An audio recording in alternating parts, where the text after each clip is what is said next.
శ్రీరంగనాథుడు వేంచేసిన వివరాలను ఇప్పుడు మనము సవివరంగా తెలుసుకుందాము. సృష్టికర్త అయిన బ్రహ్మ పాలకడలిలో శేషశయనంపై పవలించి ఉన్న శ్రీహరిని ఎల్లప్పుడూ అర్చించాలి అని సంకల్పిస్తాడు. ఆయనకు ఆ శ్రీమన్నారాయణ అనుగ్రహము లభిస్తుంది. పాలకడలిలో శ్రీ మహావిష్ణువు ఎలా ఉంటాడో అలాంటి విగ్రహాన్ని బ్రహ్మకు అందిస్తాడు. అతను బ్రహ్మలోకానికి తీసుకుని వెళ్ళి ఆ విగ్రహాన్ని ప్రతిష్ఠించి నిత్యం భక్తి శ్రద్ధలతో పూజిస్తూ ఉంటాడు. విశ్వాక మహారాజు బ్రహ్మ గురించి కఠోర తపస్సు చేస్తాడు. అప్పుడు బ్రహ్మ విశ్వాక మహారాజుకు ప్రత్యక్షమయ్యి ఏమి వరము కావాలో కోరుకో అని అంటాడు.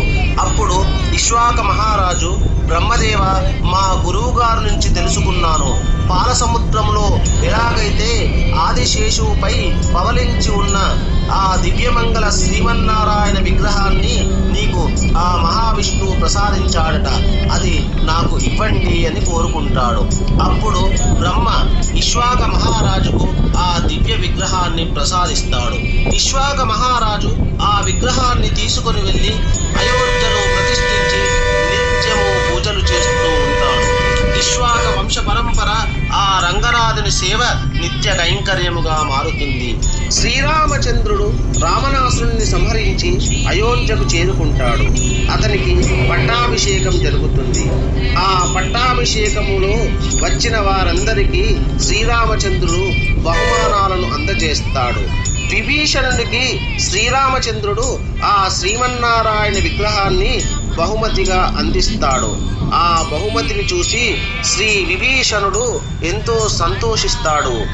అప్పుడు విభీషణుడు ఆ విగ్రహంలో సాక్షాత్తు శ్రీరామచంద్రుని చూసుకొని ఆనందిస్తాడు. రాముడు ఆ మహిమాన్విత విగ్రహాన్ని లంకకు చేరే వరకు ఎక్కడా పెట్టవద్దు అని విభీషణుడికి చెప్తాడు.